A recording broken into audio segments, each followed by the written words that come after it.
In this video, I'll show you how to validate your Mailchimp email. Now, when you have an email within Mailchimp and it is set as a Gmail, Yahoo, Hotmail, or a Proton email, then you won't need to verify it. However, if you use a custom email such as, let's say, tasarina@.com, what you need to do is verify it in order for you to use it. Now, in order for you to verify your email, head over to the top bar. On the right-hand side, click on your profile. Below your profile, you want to head over to the third option, which is profile. And once you are on the profile section, head over to the top and click on the fourth tab, which is domains. Now, once you are on the domain section, you will automatically see email domains. At the bottom, if you click on add and verify domain, from here, you can add your custom email address.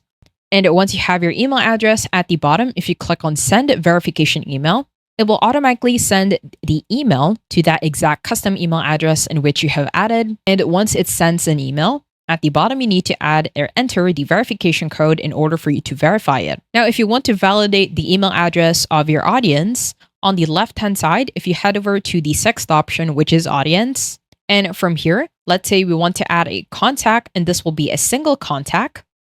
Now, whenever you add a contact at the bottom of email address, you want to uncheck this person gave me permission to email them. Now, what this will do is that it will send them a confirmation email from Mailchimp since you were adding this recipient manually.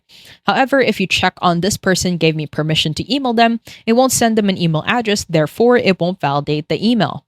What you can also do is on the audience, that will be the list of all of your contacts. Head over to the top bar. On the right-hand side, click on the three dots for more actions. And at the bottom, click on the first option, which is audience settings. From here on the audience settings section, if you scroll down at the very bottom, what you can do is enable double opt-in. So on the right-hand side, on the email opt-in settings, if you click on edit, in here, you can set it to be double opt-in instead of single opt-in. Now, single opt-in does not require the confirmation and will immediately add the contact to your audience when they submit the sign-up form. However, a double opt-in will include a verification step where the contact actually receives the email and has to confirm their sign-up. At the bottom, click on Save Opt-in Settings.